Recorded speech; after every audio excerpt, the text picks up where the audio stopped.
Hey everybody, welcome to Course 2 of the Science of Manifestation. We will be dealing with the functions of the manifesting mind. To better understand the science of manifestation, it is imperative to understand how your mind works. How to use your mind is the most essential thing in your life experience. To live is to think, and to use your mind and think the way that you want to think, it is important to know how the aspects of your mind work. In this course, we will be exploring how your mind works and how it is used to manifest conditions. Your mind is multi-layered, and in particular, we will be exploring two aspects of your mind, your conscious and your subconscious mind. Robert Collier, in his book, The Secret of the Ages, said the following: "Your subconscious mind is a vast magnet with the power to draw from universal mind unlimited knowledge, unlimited power, unlimited riches."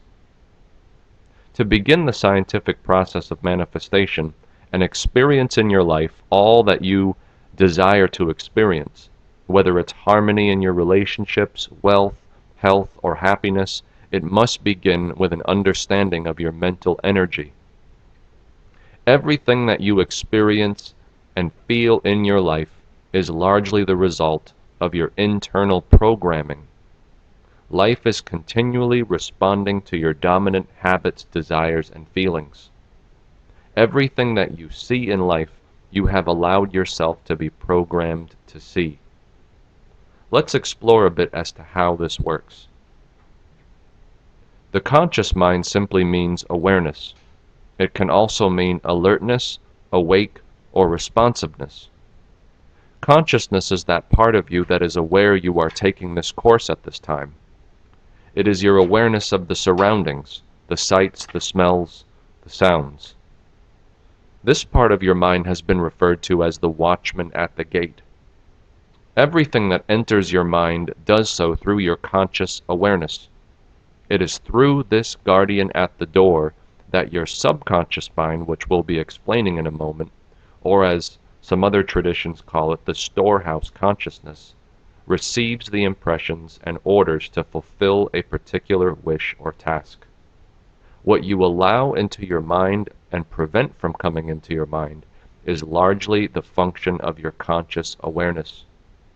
Your consciousness is the captain of the ship. Becoming aware is essential. Becoming aware of your inner feelings and desires that arise each day is essential. And it's important to be aware of what you want. Many people live their lives on autopilot. They're paying no attention to their inner states of being, and they're just simply reacting to everything in their environment.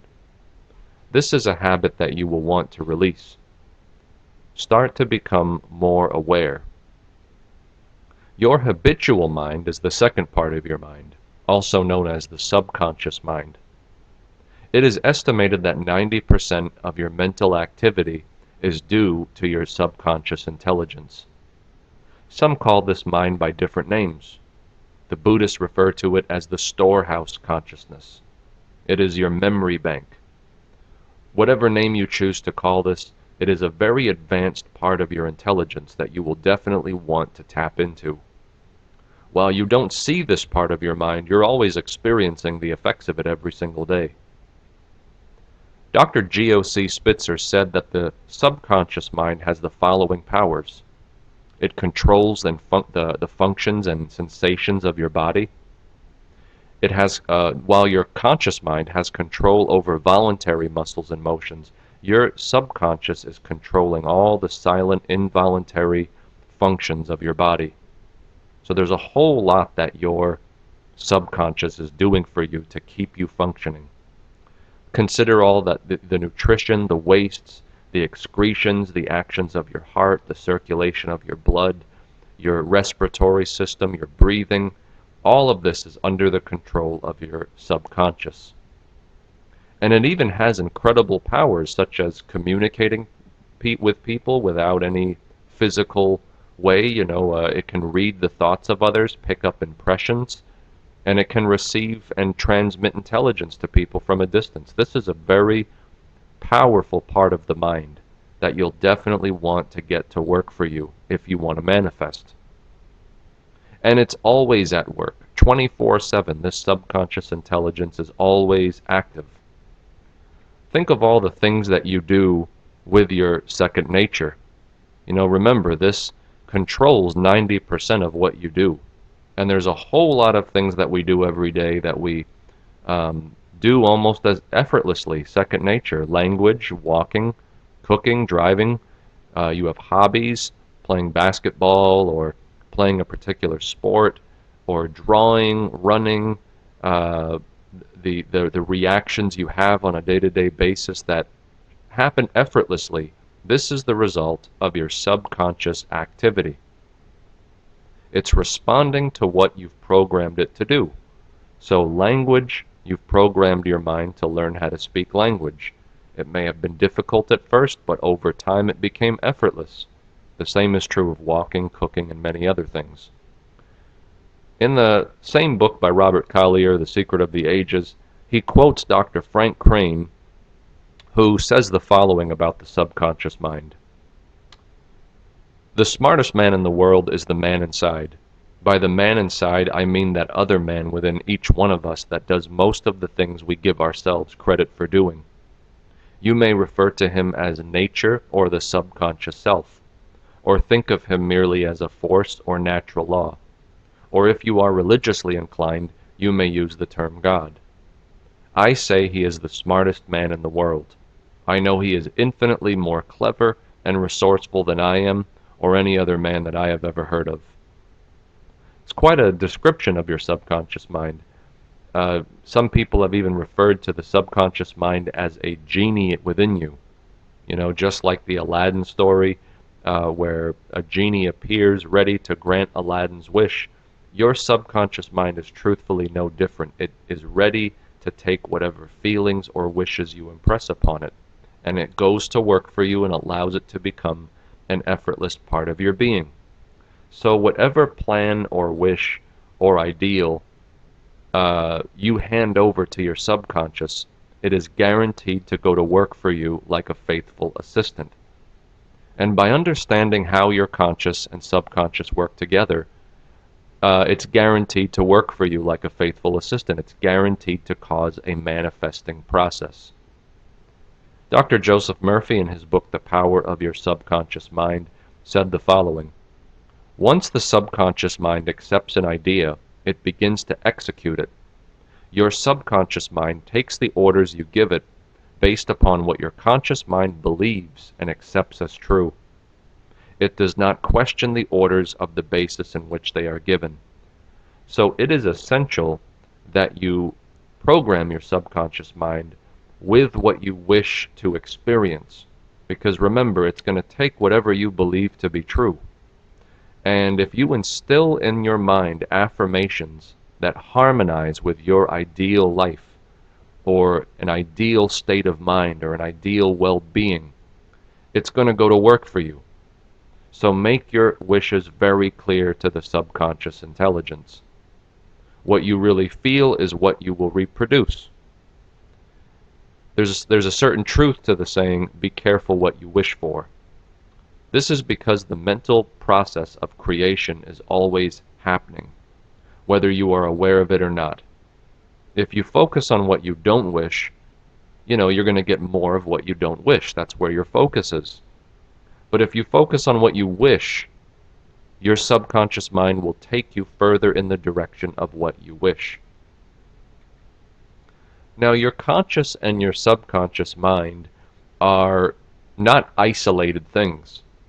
They are very much a part of the life around you. And your conscious and subconscious mental powers are a part of the universal intelligence. Everything around us is connected. We're all joined to a power and a knowledge that is inherent in all this universe. There's an ancient proverb that says, man is the microcosm of the macrocosm. We are all miniature expressions of a far greater universal life. And this infinite intelligence is the creative source of everything.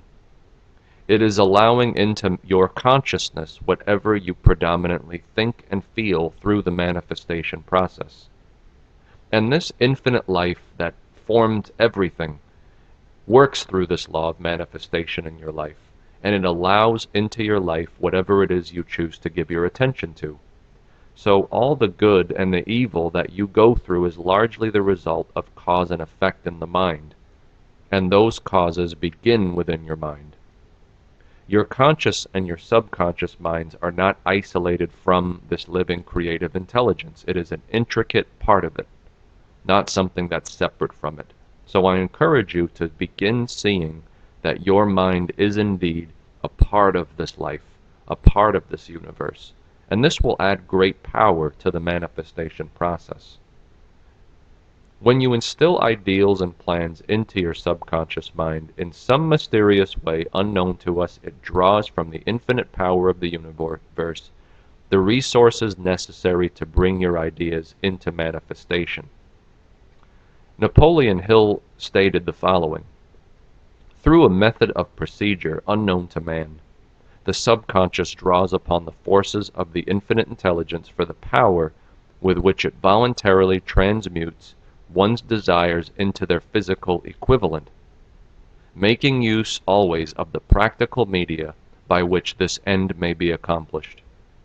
So there is a direct correlation between what you put into your mind and the miraculous process through which your subconscious, being one with the universal mind, brings it into being.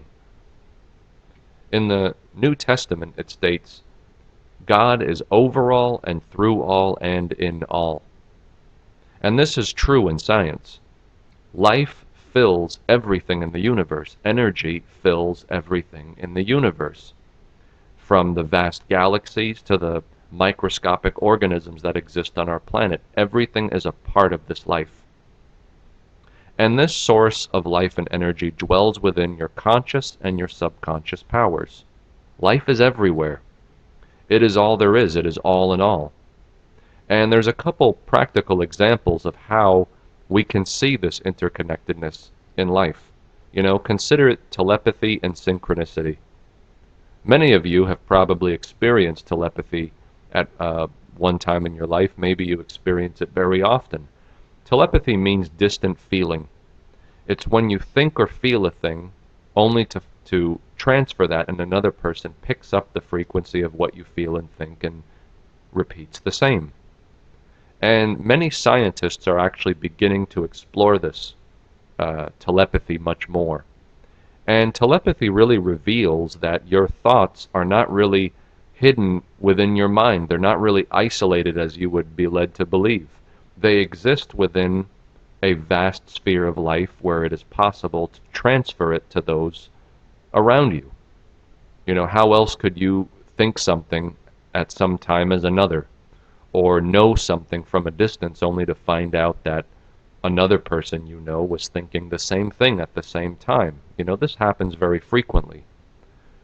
And telepathy shows us this interconnected energy that we live in. Synchronicity is another example of this interconnected web of life. Many of you may have experienced what have been termed as coincidences, and Carl Jung is the one who took the term synchronicity, which means meaningful coincidences. In reality, there is no coincidence in the universe. There is always a cause for different things happening. And the things that you experience outside of you that you would call coincidence really is something that is responding to something within inside of your mind, something within your state of consciousness. So when you understand that the things that you manifest in your life on the external plane of existence are directly connected to your conscious and subconscious powers at work within you, you start to realize that you created these experiences. Swami Vivekananda said, "All differences in this world are of degree and not of kind, because oneness is the secret of everything." So as you see, there is your conscious mind, there is your subconscious mind, and there is this universal mind that we all are a part of. Your conscious mind is the captain that is steering the ship, and your subconscious mind goes to work for you. And being a part of this universal mind, everything is one, everything is interconnected. And by exploring this and understanding this more, you will begin to see how the manifestation process works. This ultimately is what the law of manifestation is stating. The likeness of what you mold in your mind on a consistent basis will become the world outside of you. So positive thoughts will manifest positive conditions. Negative thoughts will manifest negative conditions. So remember, manifestation is always happening. And in the next course, we will be going over some practices that will help you in the manifestation process.